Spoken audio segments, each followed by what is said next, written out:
सावरिया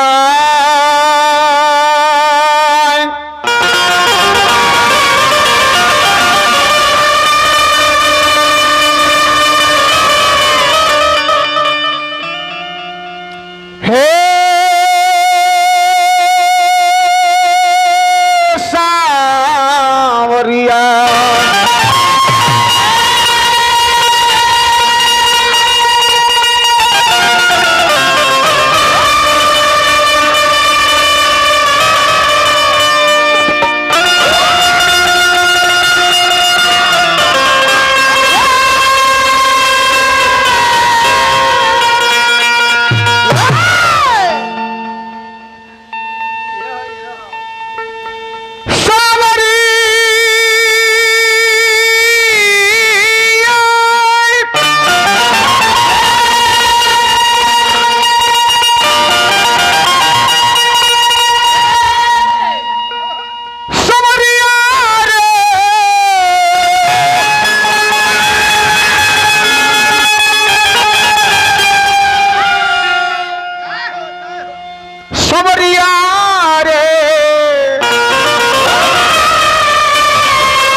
हे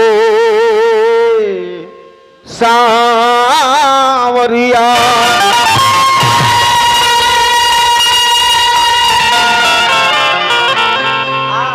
ए बबुआ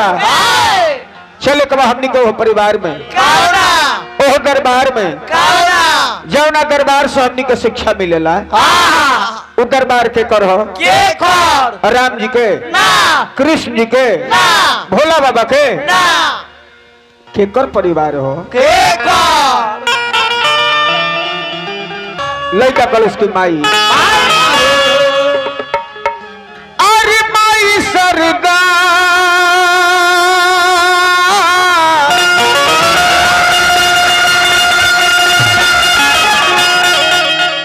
अरे माई सरगा जिंदगी को सवार दे लगो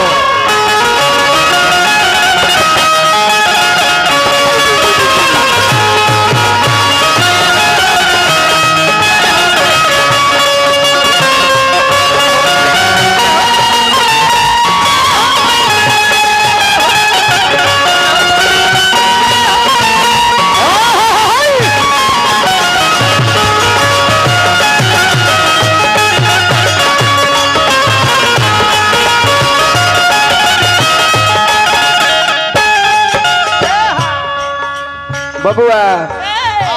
तोहनी का अपना जोड़ी पर लड़का कलश की माई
बीच मैदान में हमर नाय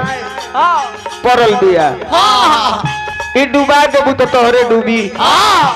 उबार देबू तो तोहरे उबरी व्यास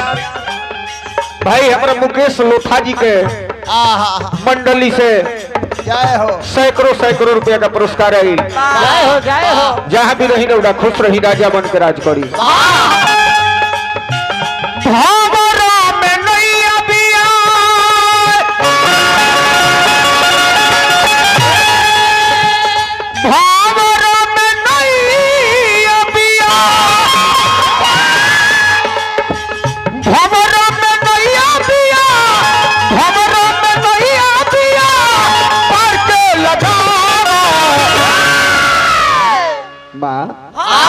कि सरदा भवानी हमारा और सरदा भवानी हमारा सुमिरन में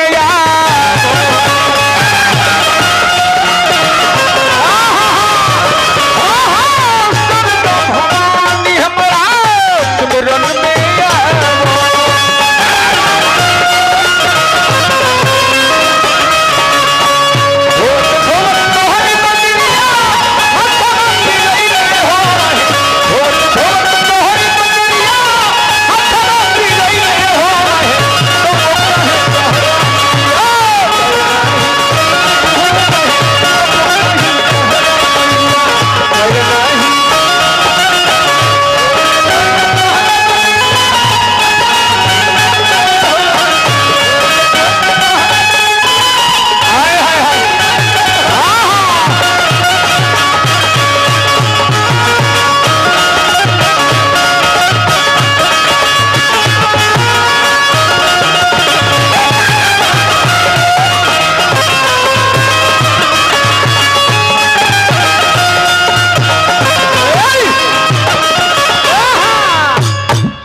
लड़का कलश की माई सुन ले बनी मुंह में 32 को दांत बा एगो पत्ता के समान जीभ बा वो हिले तक माई के कृपा बा तो ये दुनिया में पहले आग ना रहे पहले आग ना रहे लोग पत्थर पर पत्थर पीट के आग के उत्पत्ति कर दे बाद में माचिस हो गई लाइटर हो गई बाकी आविष्कार जौन बा आग के ईश्वरी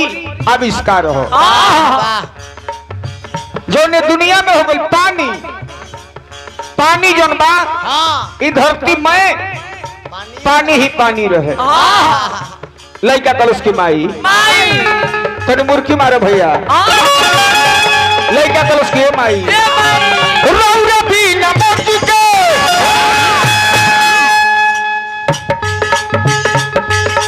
आरे पतइयो नहीं लेला गाया होला राउर तो बन घर में फूल खिलेला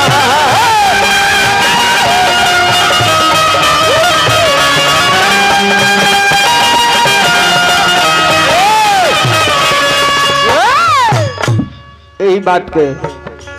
स्वर सम्राट जरा के भरत शर्मा जी कहल गई वो अपना अंदाज में यह बात के कैसे कहले कि रौरा बीन मर्जी के पतइयो न डोलला गया होला राउर तो बंदर में फूल खिलेला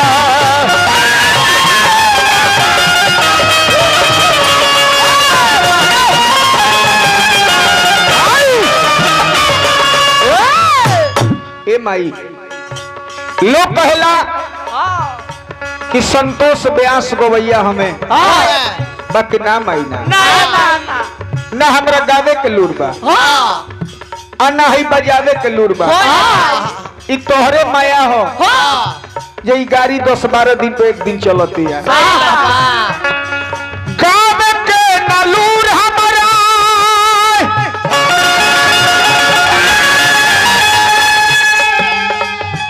गावे के ना लूर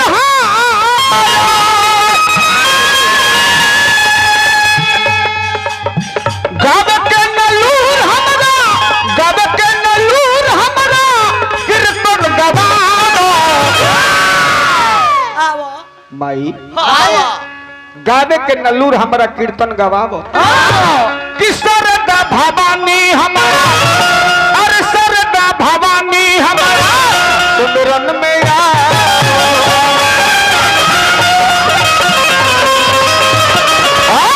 सरदा भवानी हमारा सुमिरन में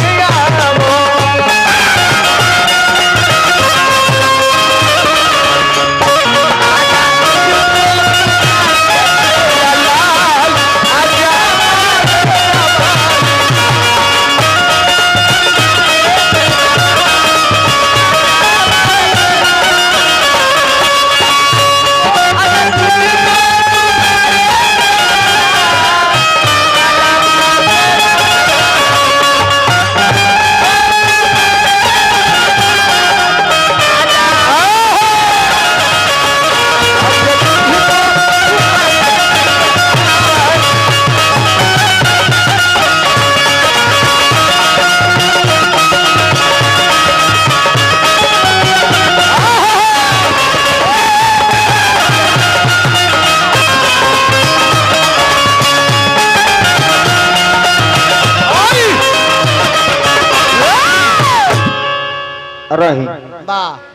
एगो बात पर और सब गौर करो। माता किसे कहते हैं? किसे? जो लात खाकर भी अपने बच्चे को भोजन देती है उसी को माता कहते हैं।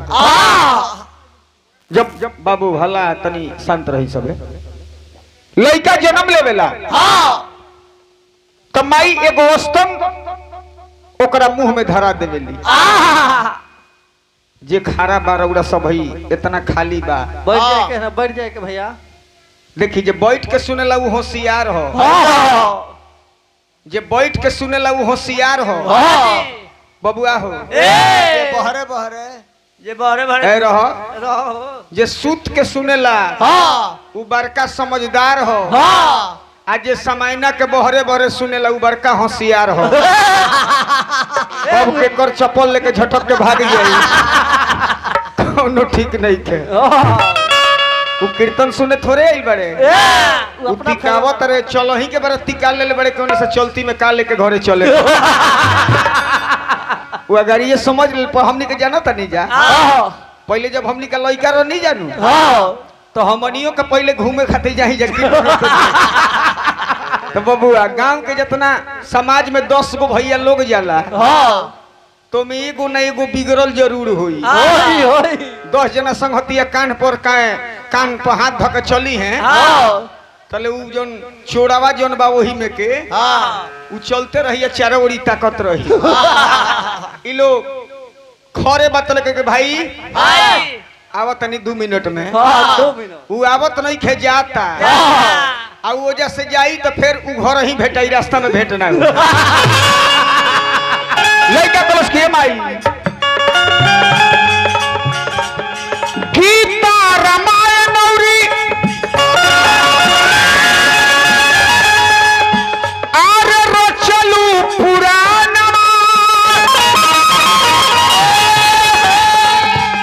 वाल्मीकि तुलसी जी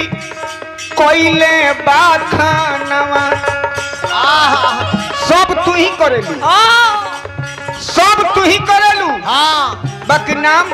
हम गावतनी माई चाहतरी तो गावतनी अन्ना तो अबे माइक वाले के खारे रह जाए मुंह से बोली ना निकल। सब उनकर महिमा बा जाको राखे साइया मार सके ना कोई। ये दुनिया में अपना मर्जी से कुछ ना होला हरी चाहिए उतना दिन तारा एजा रहे के बाद उनकर माया खत्म हो जाई एजा से तारा चली जाए के बाद। वाह वाह तेरे मुर्गी मारे भैया गीता रामायण नौरी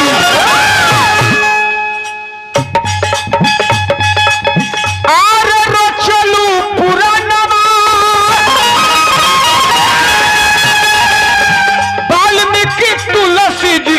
पहले बखानवा।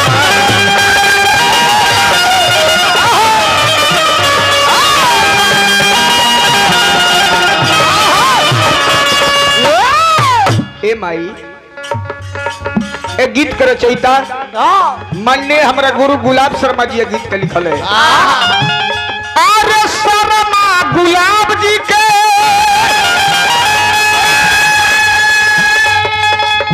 शर्मा गुलाब जी के शर्मा गुलाब जी के शर्मा गुलाब जी के पगड़ी बचावा चले कबा ये दुनिया में कोनो कुछ हो ना कुछ ना हो। ये दुनिया में जानता रहो जवान लड़का के 60 बरस के पुरनिया के लगे बैठा दी बुरा मत माने सबे ना तो पुरनिया अपना जितना शरीर के खून के चाल अच्छा अच्छा बात बताई है इतना नीमन नीमन बात बताई है कि लड़कवा शांत हो जाए तो ओकर बुद्धि हो जाई पुरनिया के। तो 60 बरस के पुरनिया के लगे एगो जवान के बैठा देबो वो पुरनिया हो जाई। अब 60 बरस के पुरनिया के एगो 20 बरस के लइकन के लगे 5 गो लइकन के जमात होके आ एगो पुरनिया के बैठा ना दो खाली तामसी बात बतिये बूढ़ो के मोती खराब हो जाए। कि शर्मा गुलाब जी के शर्मा गुलाब जी के शर्मा गुलाब जी के पगड़ी बचाओ ए भैया कि